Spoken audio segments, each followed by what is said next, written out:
Hello friends, welcome to study number 1 YouTube channel. आज हम लोग क्लास 8 का मैथ को ही कंटिन्यू करते हुए उसका next chapter direct and indirect variation का क्वेश्चन सॉल्व करने जा रहे हैं।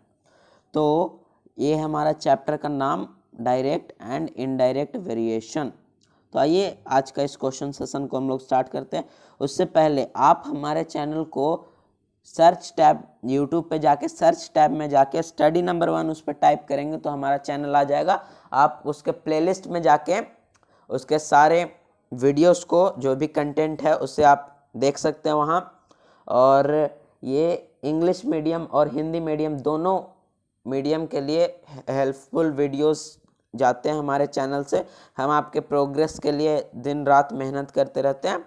तो आप हमें सपोर्ट कीजिए, हमारे चैनल को सब्सक्राइब कीजिए और आपके पढ़ाई के लिए ही ये रिलेटेड है। ओके, तो आइए आज का क्वेश्चन सेशन हम लोग स्टार्ट करते हैं। सबसे पहले डायरेक्ट वेरिएशन। डायरेक्ट वेरिएशन क्या होता है? जिस इक्वेशन में x by Y is equal to constant होता है वो वेरिएशन डायरेक्ट होता है, और जिस वेरिएशन में x multiply y is equal to constant होता है वो वेरिएशन इनडायरेक्ट होता है। ओके, तो यहाँ हम लोग को फर्स्ट क्वेश्चन कर रहा है x का वैल्यू हम लोग पुट करके देखते हैं। हम लोग यहाँ पुट करके देखते हैं। x का वैल्यू है यहाँ x बाई वाई, हम लोग यहाँ वैल्यू पुट करते हैं 2, यहाँ फिर 7, यहाँ 11, यहाँ 8, 28 और 44। तो यहाँ अगर हम लोग इसका वैल्यू पुट कर दिए हैं ऐसे, तो यहाँ अब हम लोग इसको सिंप्लीफाई ये हो सकता है, तो हम लोग इसको सिंप्लीफाई करके देखते हैं। 2 तो यहाँ 1/4, यहाँ भी 1/4, यहाँ भी 1/4। तो यहाँ x by Y is equal to 1/4 आ रहा है, तो ये कांस्टेंट है। x by Y is equal to constant है, means x divided by Y is equal to constant है। तो इसका आंसर जो होगा option number A, direct variation है। So we proceed to next question. If x and y direct x directly varies x square, तो x जो है very कर रहा है x स्क्वायर पे, तो यहाँ हम लोग को x जो है वो x स्क्वायर पे वेरी कर रहा है, नहीं कि x पे, नहीं कि y पे। यहाँ x जो है y स्क्वायर पे वेरी कर रहा है। तो यहाँ हम लोग क्वेश्चन इसको देखते हैं। तो x यहाँ x का वैल्यू दिया हुआ 4, y का वैल्यू दिया हुआ 5, तो यहाँ y का वैल्यू दिया हुआ है, यहाँ है y स्क्वायर, तो 5 का स्क्वायर 25। तो इसका जो कांस्टेंट आएगा 4:25 आएगा। तो यहाँ से एक और वैल्यू y का दिया 15, तो y का 15 वैल्यू दिया तो इसका स्क्वायर होगा, तो इसका स्क्वायर होता है 2 to 5। यहाँ हम लोग को फाइंड करना है x1, तो यहाँ से अब हम लोग फाइंड कर सकते हैं। ये डायरेक्ट वेरिएशन है, तो x by Y is equal to constant होगा, is equal to x1/2 to 5। तो इससे कट करेगा 9, x1 इज इक्वल टू 36, यहाँ से आ जाएगा। तो इसका आंसर होगा 36। तो इसका आंसर होगा option number D, 36। So we proceed to next question. X and Y इसमें बोल ही दिया है कि जो एक्स और वाई है वो इनवर्सली वेरिड करता है एक दूसरे से। तो यहाँ x का वैल्यू दिया है 10 और y का वैल्यू दिया है 6। तो यहाँ से हम लोग का y का वैल्यू फाइंड करना है, जब x का वैल्यू एक और 15 दिया हो, तो x multiply y is equal to constant. ये क्योंकि ये इनडायरेक्ट वेरिएशन है, तो x multiply y is equal to constant होगा। तो x है 10 मल्टीप्लाई 6 इज इक्वल टू, यहाँ एक और y का वैल्यू 15 मल्टीप्लाई x का वैल्यू दिया 15 और y का हम लोग को फाइंड करना, तो उसको y1 हम लोग लेट करते हैं। तो उसके बाद यहाँ हो जाएगा 10 × 6/15 इज इक्वल टू y1। तो यहाँ 5 से 3, 5 से ये 2, 3 से 2, तो हो जाएगा 4, y1 इज इक्वल टू 4। यहाँ जो आंसर आ रहा है y1 is equal to 4, y1 is equal to 4। तो ऑप्शन में है ऑप्शन नंबर बी में, तो इसका आंसर होगा option number B, y1 is equal to 4। So we proceed to next question. x ratio y is equal to 2:3 and 2:x proportion 1:2। तो यहाँ से हम लोग x का वैल्यू फाइंड कर सकते हैं, product of means into product of extremes. आप लोग क्लास 7 में पढ़े होंगे जो इनर पार्ट रहता है उसको हम लोग मीन्स, उसके प्रोडक्ट को हम लोग मीन्स कहते हैं, और जो आउटर पार्ट रहता है उसको हम लोग एक्सट्रीम्स कहते हैं। तो product of means inner part का प्रोडक्ट और product of extremes outer part का प्रोडक्ट। तो यहाँ से हम लोग x इज इक्वल टू 4 आ गया वैल्यू। तो यहाँ अब हम लोग यहाँ से कांस्टेंट जो बोल रहा है हम लोग यहाँ से वैल्यू पुट करते हैं, x by Y is equal to 2/3 ये बोल रहा है, और x का वैल्यू एक और दिया हुआ 4, यहाँ y1 हम लोग को फाइंड करना है। तो यहाँ से हम लोग कर सकते हैं, ये डायरेक्ट वैरी कर रहा है, तो x by Y is equal to constant is equal to 4/y1। तो यहाँ क्रॉस मल्टीप्लीकेशन हम लोग कर देंगे, तो यहाँ हो जाएगा y1 is equal to 3 into 4, 3 into 4, और यहाँ हो जाएगा मल्टीप्लाई 2। तो इससे ये कट जाएगा कैंसिल 2 बार में, तो y1 इज इक्वल टू 6। तो इसका आंसर आ जाएगा y1 is equal to 6, y1 is equal to 6। तो ऑप्शन नंबर सी इसका सही हो जाएगा, y1 is equal to 6। So we proceed to next question. x and y vary inversely, ये क्वेश्चन हम लोग कर चुके हैं शायद, तो इसका आंसर होगा option number 4। So proceed to next question. इसमें कह रहा है कि एक बैग जो है वो कैरी किया हुआ 50 पैसे का कॉइन्स, 25 पैसे का कॉइन्स, और एक और है 10 पैसे का कॉइन्स, और उसका रेशियो 4:6:10। ओके, तो हम लोग को उसको फाइंड करना नंबर ऑफ कॉइन्स कितना है बैग में, और टोटल जो वैल्यू है वह है 180 रुपीज़। तो सबसे पहले हम लोग उसको रुपीज़ में कन्वर्ट करते हैं, पैसे है तो इसको रुपीज़ में कन्वर्ट करेंगे 1/2, और उसके बाद 25 को अगर रुपीज़ में हम लोग कन्वर्ट करेंगे 1/4, और 10 को अगर हम लोग रुपीज़ में कन्वर्ट करेंगे तो ये हो जाएगा 1/10। तो अब हम लोग इसको इसके नंबर ऑफ कॉइन्स से मल्टीप्लाई करते हैं, तो नंबर ऑफ कॉइन्स इसका 4 है, तो हम लोग इसको x लेट मानते हैं x। तो यहाँ हो जाएगा 1/2 multiply 4x plus 1/4 multiply 6x plus 1/10 multiply 10x is equal to 180। 10 से 10 कैंसिल, 4 ये 2 ये 3 2, तो यहाँ हो जाएगा 2x प्लस 3x/2 प्लस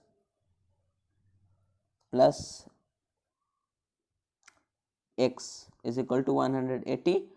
तो यहाँ से अब हम लोग फाइंड कर सकते हैं 4x plus 3x plus x, sorry 2x is equal to 180। तो यहाँ से अब 9x is equal to 180 multiplied by 2, 9 से कैंसिल हुआ 20, x इज इक्वल टू आ गया 40। तो यहाँ से अब x इज इक्वल टू 40 आया, तो यहाँ 50 पैसे का कॉइन्स पूछ रहा है कितना बैग में है, तो 4 से 4 मल्टीप्लाई कर देंगे, 4 4 16। तो यहाँ हो जाएगा 160 कॉइन्स जो है वो बैग में है 50 पैसे का। तो इसका आंसर हो जाएगा option number A 160। So we proceed to next question. यहाँ है x and y vary inversely, inversely बोल रहा है, तो x multiply y is equal to constant, तो 5 मल्टीप्लाई 30 पहला, तो यहाँ हो जाएगा कॉन्स्टेंट 1 इंटू 6, तो यहाँ हो जाएगा सॉरी, तो यहाँ हो जाएगा 5 इंटू 30। अब यहाँ क्वेश्चन कर रहा है कि x 4 y यहाँ 10 दिया हुआ है, तो यहाँ हम लोग इसको नोट डाउन कर लेते हैं, x multiply y is equal to 5 multiply 30, यहाँ 5 multiply 30 is equal to 10 multiply x को फाइंड करना है, x1 इसको रखते हैं, इससे 0 से 0 कैंसिल, तो 5 इंटू 15, तो इसका आंसर हो जाएगा 15। ऑप्शन नंबर सी इसका आंसर हो जाएगा 15। सो ये प्रोसीड टू नेक्स्ट क्वेश्चन। कह रहा है which of the following is easy is of direct variation, means इसमें से डायरेक्ट वेरिएशन का एग्जाम्पल कौन सा है। If length of radius is increase the circumference will be increased. अगर किसी भी सर्कल का रेडियस इंक्रीज कर देंगे तो उसका सर्कमफ्रेंस भी इंक्रीज होगा। तो इंक्रीज डायरेक्ट वेरिएशन में एक वैल्यू इंक्रीज होगा तो दूसरा भी इंक्रीज होगा, एक डिक्रीज होगा तो दूसरा भी डिक्रीज होगा। और इनडायरेक्ट में एक इंक्रीज तो दूसरा डिक्रीज, एक डिक्रीज तो दूसरा इंक्रीज, तो इसका पहला ही आंसर हो जाएगा। So we proceed to next question. इसमें बोल रहा है not a case of direct variation, direct variation का केस नहीं है तो इनडायरेक्ट वेरिएशन का केस होगा। तो इसमें से इनडायरेक्ट वेरिएशन में क्या है, एक इंक्रीज तो दूसरा डिक्रीज, और एक डिक्रीज तो दूसरा इंक्रीज। तो number of sheets of a kind are of some kind are increased when their total weight is increased। अगर किसी भी शीट को इंक्रीज करेंगे तो उसका वेट भी इंक्रीज होगा, तो ये दोनों इंक्रीज हो रहा है, तो ये हो जाएगा डायरेक्ट वेरिएशन। तो हम लोग को इनडायरेक्ट वैल्यू को फाइंड करना है। मोर क्वांटिटी ऑफ पेट्रोल, इसमें बोल रहा है मोर क्वांटिटी पेट्रोल बढ़ेगा तो स्पीड भी बढ़ेगा, डिस्टेंस भी बढ़ेगा, तो ये भी दोनों वैरी कर रहा है। फीस कलेक्ट ज़्यादा होगा जब स्टूडेंट का संख्या बढ़ेगा। लास्ट तो इसका आंसर हो जाएगा कि टाइम टेकन अगर लेस होगा तो वर्क इंक्रीज हो जाएगा, तो ये वन डिक्रीज तो दूसरा increase, means number of worker increase हो जाएगा। अगर टाइम कम करना है तो वर्कर्स ज़्यादा होगा, तो एक डिक्रीज कर रहा है तो दूसरा इंक्रीज कर रहा है, तो ये हो जाएगा indirect variation. So we proceed to next question. If a speed is more than time to cover a fixed distance would be less. This is a essay of the if speed is more than time to cover a fixed distance would be less।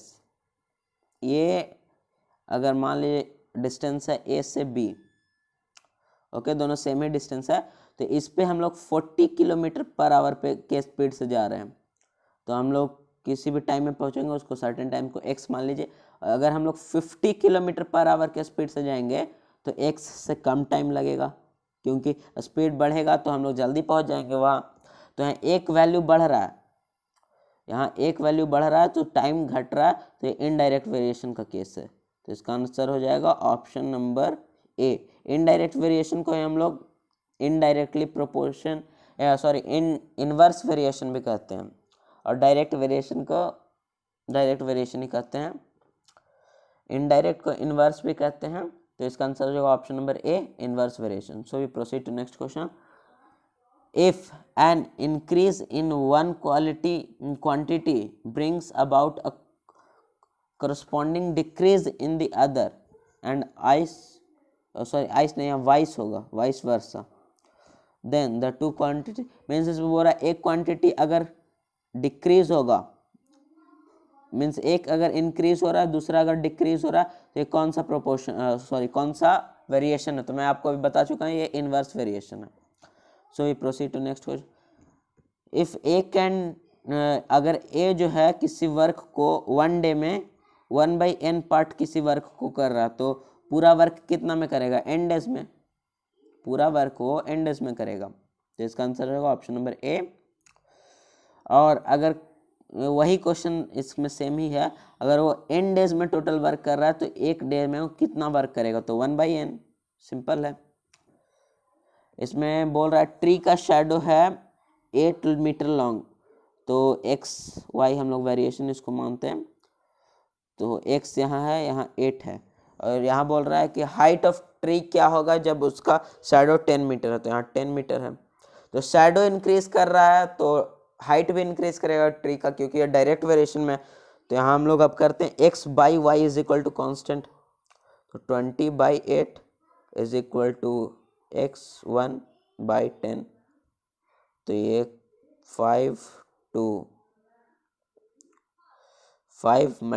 10/2 5, तो इसका answer जाएगा 25 metre. अगर shadow किसी भी tree का 10 metre है तो इसका जो हाइट होगा वो है 25 मीटर अकॉर्डिंग टू क्वेश्चन, तो इसका आंसर हो जाएगा option number B, 25 metre. So we proceed to next question. 16 × 9 is equal to 12 × m, ये है, तो ये इनडायरेक्ट वेरिएशन का केस है, क्योंकि यहाँ मल्टीप्लाई हो रहा है, तो x × y is equal to constant, तो इसको अगर हम लोग करेंगे सॉल्व तो 16 multiply 9 by 12 is equal to m 4 3 3 3 12। इसका आंसर जाएगा m इज इक्वल टू 12, तो इसका आंसर हो जाएगा option number C. So we proceed to next question. If two quantities vary directly, अगर कोई भी दो क्वांटिटीज डायरेक्टली वेरी करा तो उसका क्या होगा, x divided by Y is equal to constant. तो यहाँ हो जाएगा x divided by Y is equal to constant. If 25 labours can build a wall in 4 days।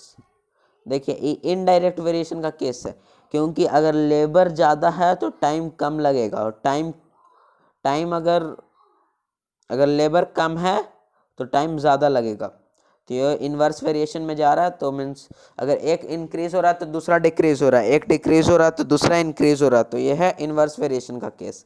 तो इन्वर्स वेरिएशन के केस के लिए हम लोग जानते हैं कि उसमें x multiply y is equal to constant होता है। यहाँ पहले हम लोग डाटा को लिख लेते हैं। तो x बोल रहा 25% can do a work in 4 days। सो 20% उस वर्क को कितना देर में करेंगे, तो यहाँ y1 हम लोग मान लेते हैं। तो यहाँ x multiply y is equal to constant होगा, तो 25 multiply 4 is equal to 20 multiply y1। तो यहाँ y1 is equal to 25 multiply 4 by 20, इससे ये 5 से ये 5, तो x1 is equal to 5, x1 is equal to 5, sorry y1 is equal to 5, तो इसका आंसर आ जाएगा option number D 5। So we proceed to next question. अगर 54 किलोमीटर किलोमीटर पर आवर के स्पीड से हम लोग चल रहे हैं किसी डिस्टेंस को कवर करने में, तो टाइम लग रहा है 2.5 आवर। और अगर 45 किलोमीटर पर आवर के स्पीड से चलेंगे तो उसी डिस्टेंस को कवर करने में हम लोग को कितना टाइम लगेगा, तो इसको हम लोग x, तो इसको ये इन्वर्स वेरिएशन का केस है। अब आप लोग पूछेंगे सर कैसे पहचाने, तो स्पीड बढ़ा तो टाइम घटेगा। मैंने आपको बताया कि अगर पार्टिकुलर ये लाइन है तो इसको अगर आपको क्रॉस करना है तो आप अगर इसमें जल्दी से क्रॉस करेंगे तो कम टाइम लगेगा, अगर धीरे धीरे क्रॉस करेंगे तो ज़्यादा टाइम लगेगा। तो स्पीड अगर ज़्यादा होगा तो टाइम कम लगेगा, और स्पीड अगर कम होगा तो टाइम ज़्यादा लगेगा। तो इन्वर्स जा रहा है, स्पीड ज़्यादा टाइम कम, टाइम ज़्यादा स्पीड कम, तो इन्वर्स जा रहा, तो ये हो जाएगा इन्वर्स वेरिएशन का केस।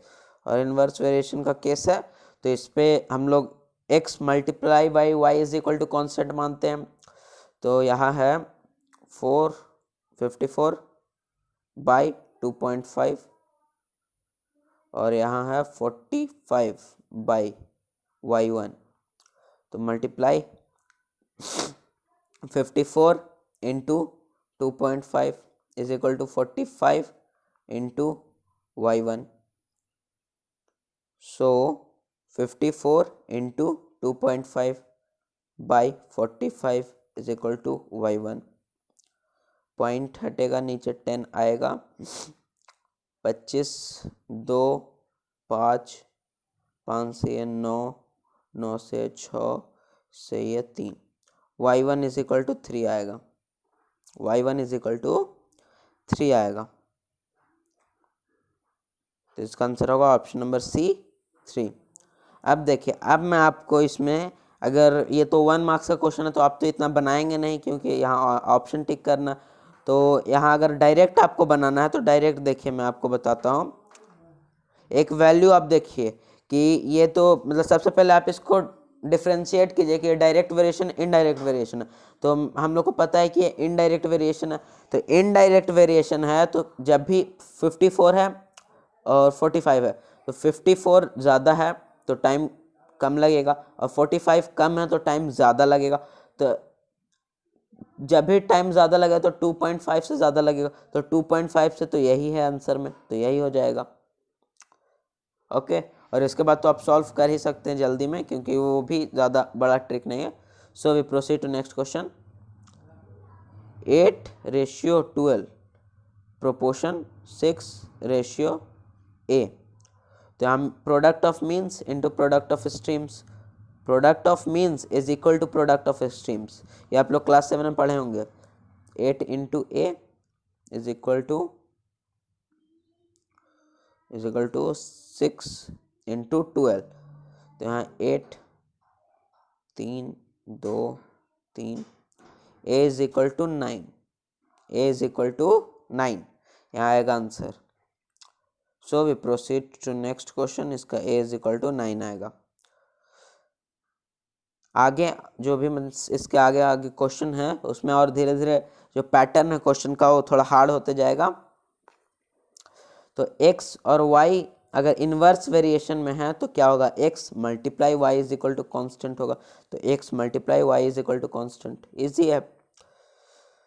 अगर 18 पेन का कॉस्ट है 234 रुपीज, तो 1 डजन में होता है 12 आइटम्स, 1 डजन में 12 आइटम्स या 12 पीसेस होते हैं, तो 12 पेन का कॉस्ट हम लोग से पूछ रहा है, तो ये डायरेक्ट वेरिएशन है, तो x by Y is equal to constant, तो 18 बाई 234, 12 बाई y1, ओके। तो यहाँ से हम लोग अब फाइंड आउट कर सकते हैं 18 by 234 is equal to 12 by y1,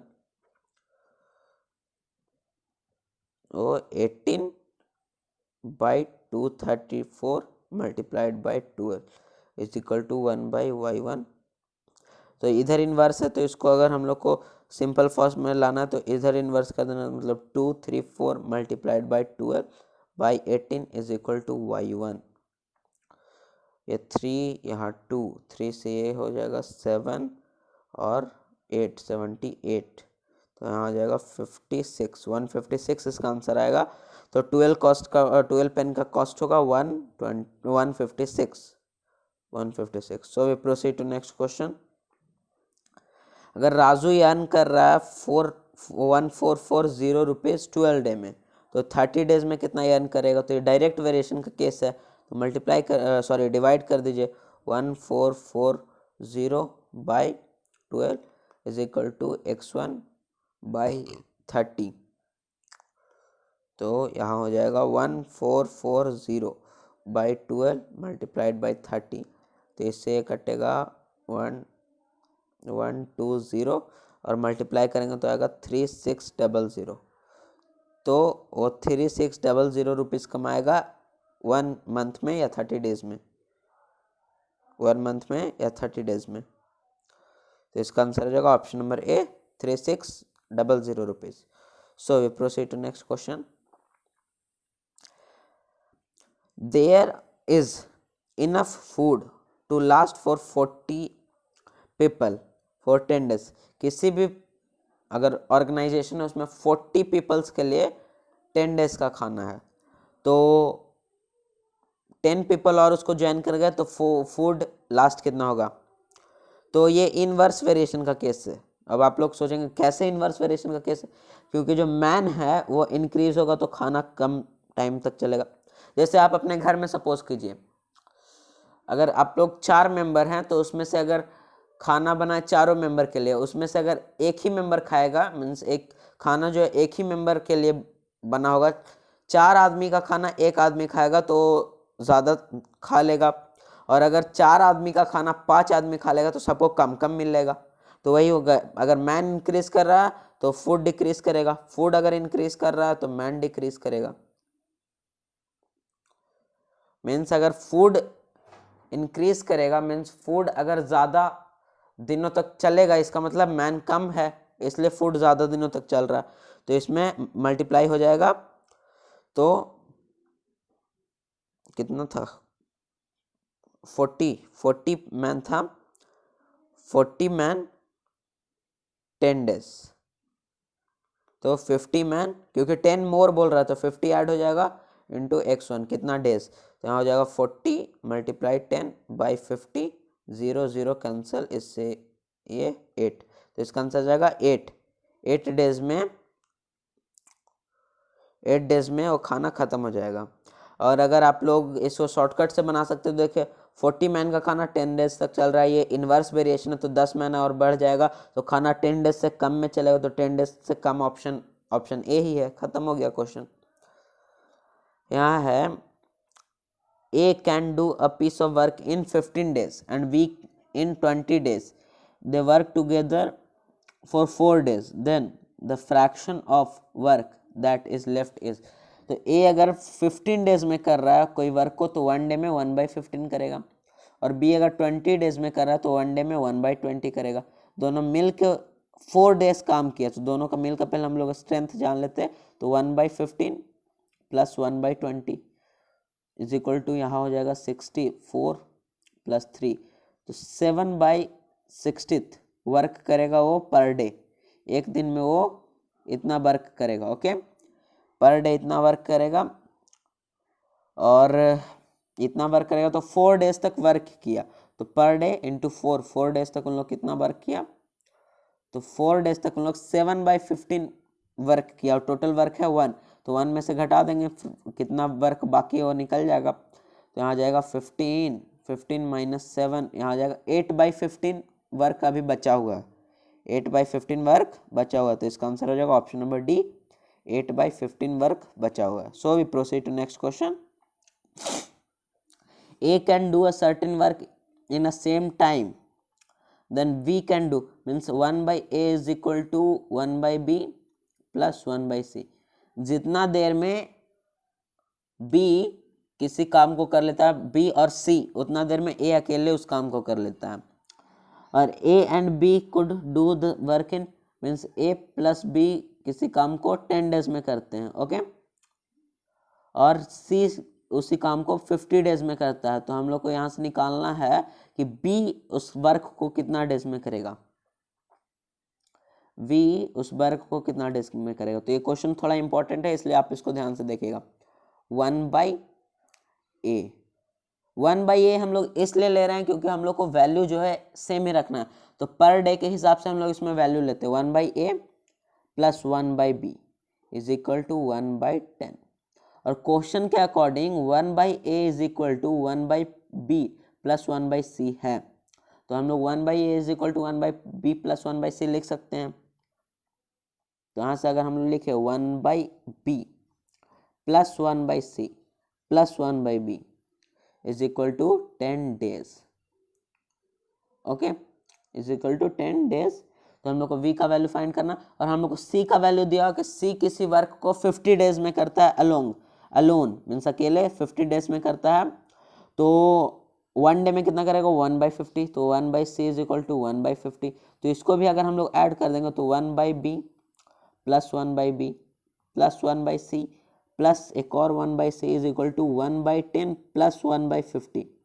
ये जो 1/50 है C का स्ट्रेंथ है, तो उसको भी हम लोग इसमें ऐड कर दिए, तो यहाँ अब हो गया 2 1/B plus 2 1/C is equal to यहाँ 55 प्लस 1 6/50। यहाँ हो गया 2 कॉमन ले लियो 1/B plus 1/C is equal to 6/50, sorry, तो यहाँ हो गया अब 1/B plus 1/C is equal to 6/50 into 2, तो 2 से कट गया 3। अब इसको हम लोग इन्वर्स कर देंगे तो B plus C, sorry, B plus C is equal to 3/50, sorry इसको भी इन्वर्स होगा, तो हो जाएगा 50/3 डेज। 50/3 डेज में किसी वर्क को B और C मिलकर करता है, तो हम लोग को यहाँ से निकालना है B कितना देर में करता है उस वर्क को, तो 1/B प्लस 1/C का हम लोग जानते हैं कि C 1 डे में 1/50 वर्क करता है, और दोनों मिलकर 1 डे में 50 ये तो इतना दिन में लोग 3/50 वर्क करता है, तो 1/B is equal to 3/50 minus 1/50, तो 1/B इज इक्वल टू 2/50, तो यहाँ से एक कट हो जाएगा, तो यहाँ हो जाएगा 25। तो B किसी वर्क को 25 डेज में कंप्लीट कर लेगा, यहाँ से हम लोग का रिजल्ट आया कि बी किसी वर्क को 25 डेज में कंप्लीट कर लेगा। तो ये थोड़ा था हार्ड क्वेश्चन टाइप का, लेकिन उतना हार्ड नहीं था, थोड़ा सा खाली इसमें कॉमन सेंस का ज़रूरत है। आप एक बार वीडियो को फिर से रिवाइंड कीजिए, यहाँ से मैं जो बताया अभी इसको आप रिवाइंड कीजिए और रिवाइंड करके फिर थोड़ा सा जो क्वेश्चन है उसको आप देखिए, आपको समझ में आ जाएगा, क्योंकि ये उतना हार्ड क्वेश्चन नहीं, बस कॉमन सेंस की बात है। So we proceed to next question. A और बी किसी वर्क को 12 डेज में करते हैं। जो जो दिया गया डाटा उसको नोट डाउन करते जाइए। तो A plus B is equal to 12 days और बी एंड सी किसी वर्क को 15 डेज में करते हैं। ओके और सी एंड ए किसी वर्क को 20 डेज में करते हैं। तो ए बी सी तीनों मिलकर उस वर्क को कितना डेज में करेंगे। तो ये भी थोड़ा हार्ड क्वेश्चन टाइप का है, लेकिन हार्ड नहीं है, थोड़ा सा बस कॉमन सेंस का ज़रूरत है। 1/a प्लस 1/b हम लोग 1/a इसलिए लेते हैं क्योंकि हम लोग किसी भी यूनिट को इक्वल करके लेते हैं। तो इक्वल करेंगे तो 1 टाइम मीन्स टाइम टेकन उसको हम लोग लेते हैं, तो वो पर डे कितना वर्क हुआ उसको हम लोग मेजर करते हैं। तो 1/12 आ जाएगा इसका। और b तो यहाँ हो जाएगा 1/b प्लस 1/a 1/a है ना कि 1/c है 1/c इज इक्वल टू 1/15 और 1/c plus 1/a is equal to 1/20। ये हो गया। अब तीनों इक्वेशन को हम लोग जोड़ देते हैं। तीनों को अगर हम लोग जोड़ेंगे तो ऐसे आएगा 2 1/b plus 2 1/c plus 2 1/a is equal to 1/15 plus 1/12 plus 1/20। तो यहाँ से हम लोग 2 अगर कॉमन ले ले तो 1/a plus 1/b plus 1/c ये बच जाएगा। तो यहाँ से हम लोग a b c तीनों का वैल्यू फाइंड करना है, तो यहाँ से हम लोग फाइंड कर सकते हैं।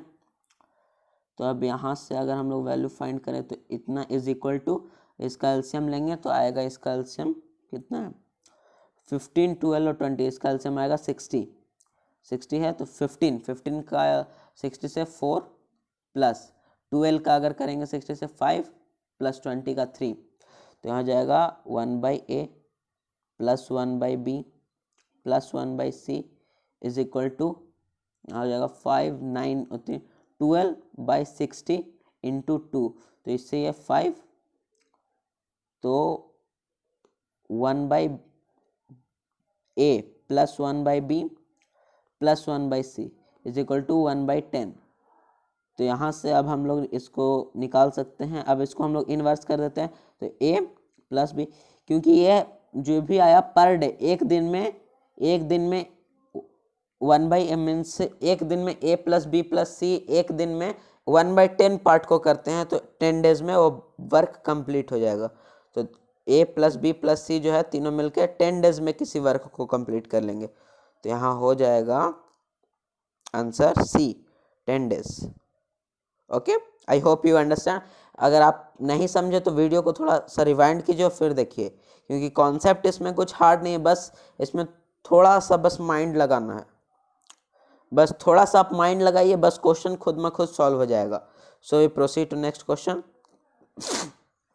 एक्स किसी वर्क का 1/4 पार्ट को 10 डेज में करता है, means 1/4 is equal to 10 days, तो 1 is equal to 10 into 4, means अगर किसी वर्क को 40 डेज में कंप्लीट कर लेगा।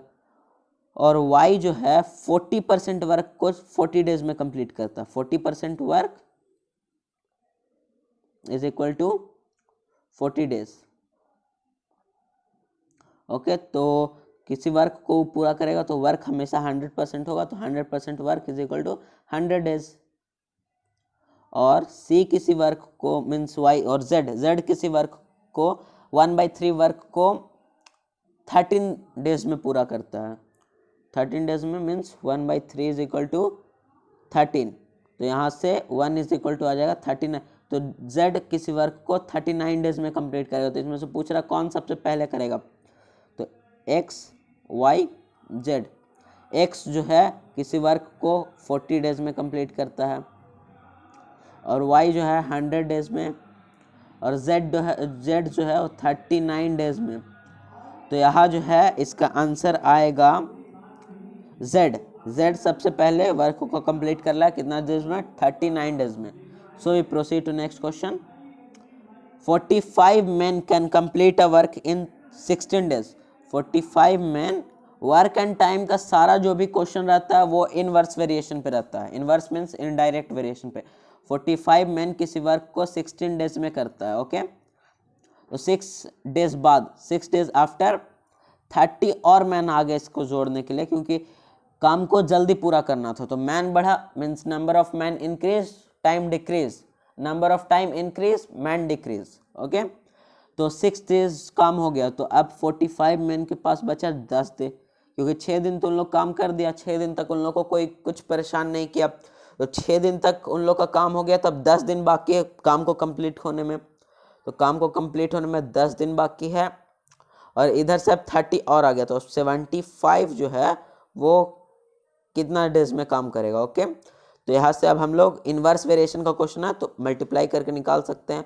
x multiply y is equal to constant, तो ये हो जाएगा। यहाँ से हम लोग x1 का वैल्यू फाइंड कर सकते हैं। ये 5 से, ये 15 से 3 बार में 15, 5 से 2, तो y1 इज इक्वल टू आ जाएगा 6। y1 इज इक्वल टू आ जाएगा 6, sorry x1 is equal to आ जाएगा 6। तो इसका आंसर हो जाएगा option number B, 6 days. So we proceed to next question. ये क्वेश्चंस उतना हार्ड नहीं है, बस आपका लेवल ऑफ अंडरस्टैंडिंग थोड़ा हाई होना चाहिए, तब आप ये क्वेश्चन समझ जाएंगे। बस थोड़ा सा आप वीडियो को रिवाइंड कीजिए फिर देखिए। जब तक आपको नहीं आ रहा है वीडियो को रिवाइंड करके देखते रहिए, आपको समझ में आ जाएगा। क्योंकि मैथ कोई रटने वाली चीज़ नहीं है, मैथ बस अंडरस्टैंडिंग है, बस और कुछ नहीं। यहाँ ए, बी और सी किसी पीस ऑफ वर्क को 24 डेज और 6 डेज और 12 डेज में कंप्लीट करते हैं। Means A 24 days, B 12 days, sorry 6 days और सी 12 डेज। ओके, तो उन लोग तीनों जो है मिल के किसी वर्क को कितने दिन में परफॉर्म कर लेंगे, मीन्स उसी वर्क को कितने दिन में कर देंगे। तो हम लोग 1 डे का मीन्स पर डे के हिसाब से लेते हैं, तो 1/a plus 1/b plus 1/c। बस सिंपली यही क्वेश्चन करा। 1/24 plus 1/6 plus 1/12, LCM 24, 1 plus 4 plus 2, तो हो जाएगा 4, 2, 6, 1, 7, 7/24। तो इसका आंसर आएगा 24/7 डेज, 24/7 डेज। क्योंकि 7/24 पार्ट वर्क को लोग 1 डे में करता है। देखिए इसको मैं आपको और डिटेल में समझाता हूँ। 1 days is equal to 7/27 work, इतना part of work. So 1 work is equal to 1 divided by 7/24। तो अगर आप लोग फ्रैक्शन में देखे होंगे कि 1 अगर किसी से मीन्स कोई भी डिवाइड अगर रहता है तो उसमें अगर फ्रैक्शन में रहता है तो मल्टीप्लाई होकर वो चेंज हो जाता है। तो यहाँ आ जाएगा 24/7 डेज में वो उस वर्क को कंप्लीट कर लेते हैं, 24/7 डेज में। तो यहाँ इसका आंसर आ जाएगा 24/7। तो 24/7 को हम लोग 24/7 डेज है, तो इसको हम लोग लिख सकते हैं 3 होल 3/7 डेज। तो इसका आंसर हो जाएगा option number C, 3 whole 3/7 days. So this is enough question for today. मैं इसका पार्ट 2 कल बनाऊंगा इसका part 2। So thank you for watching this video, और हमारे चैनल को ज़रूर आप सब्सक्राइब कर लें, क्योंकि ये आपके ही फ्यूचर को मेंटेन और डेवलप करने के लिए है। और हमारे चैनल पे हिंदी और इंग्लिश दोनों मीडियम से पढ़ाई होती है। तो आपको अगर ये कॉन्सेप्ट अच्छा लगा और आपको ये वीडियो अच्छा लगा तो वीडियो को ज़रूर लाइक कीजिए, अपने फ्रेंड्स के साथ शेयर कीजिए, उन लोग को भी पढ़ने का पूरा हक है। Education is a basic need और basic right of any student. Education किसी भी स्टूडेंट का बेसिक राइट है और बेसिक नीड है, मीन्स उसका हक भी है और उसे लेना भी चाहिए। एजुकेशन किसी भी स्टूडेंट का हक है और उसे लेना भी चाहिए। इसलिए आप हमारे चैनल को सब्सक्राइब कर लीजिए और सर्च टैब, अगर आप यूट्यूब पे जाके सर्च टैब अगर आप खोलेंगे तो उस पर स्टडी नंबर 1 अगर आप लिखेंगे तो हमारे चैनल का जो पूरा डिस्क्रिप्शन है वो आपके सामने खुल जाएगा और वहाँ से आप हमारे चैनल पे विजिट करके वहाँ के प्लेलिस्ट में आप जाइए और वहाँ फिर आप उसको डिटेल से आप और देख सकते हैं।